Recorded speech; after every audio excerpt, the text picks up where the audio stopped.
आजकल तलाक का ट्रेंड बहुत ज्यादा हो गया है। जरा सा भी कुछ हुआ, कुछ भी आपसी मतभेद हुआ तो पार्टनर क्या कहता है, मुझे सिर्फ तलाक चाहिए।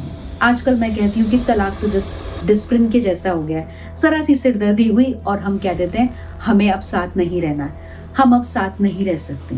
रिश्तों में बहुत दूरियां आने लगी, वो भी बहुत जल्दी आने लगी है। जहाँ हमें कुछ समझ नहीं आता है हम बोल देते हैं हमें अब साथ नहीं रहना है, हमें अब अलग रहना है। कम्युनिकेशन आजकल है ना बहुत बिगड़ गया है। ईगो क्लैश होता है, किसी ने आपको कुछ कह दिया, आपको हर्ट बहुत जल्दी होता है। जरा सी भी कोई बात हुई तो हमें क्या लगता है, सॉल्यूशन मूड पे नहीं जाते, सीधा हम क्या कहते हैं, तलाक, अब हम साथ नहीं रह सकते।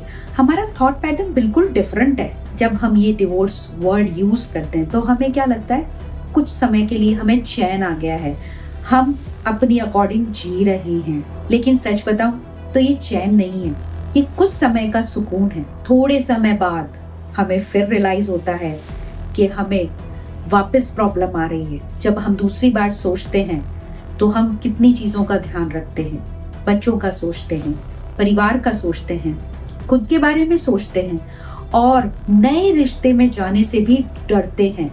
ट्रस्ट इश्यूज से भी हमें प्रॉब्लम होती है। ये ध्यान रखिए, डिस्प्लिन एक टेम्पररी सॉल्यूशन है। इससे कुछ समय के लिए राहत मिलेगी। अगर हम डिस्प्लिन को रोज रोज लेंगे तो ये हमारा शरीर बिगाड़ती है। वैसे ही तलाक एक विकल्प है, एक आखिरी रास्ता है। जब बात ना बने तो हम ये कर सकते हैं, क्योंकि दर्द का सॉल्यूशन डिवोर्स नहीं है। सबसे पहले आप उस चीज को समझें, बातचीत करें, संवाद करें, थोड़ा समझें, एक्सपर्ट्स की राय लें। इसी तरह से हम किसी सॉल्यूशन पे आ सकते हैं। सो प्लीज मेरे दोस्तों, डिवोर्स को डिस्प्लिन ना समझें।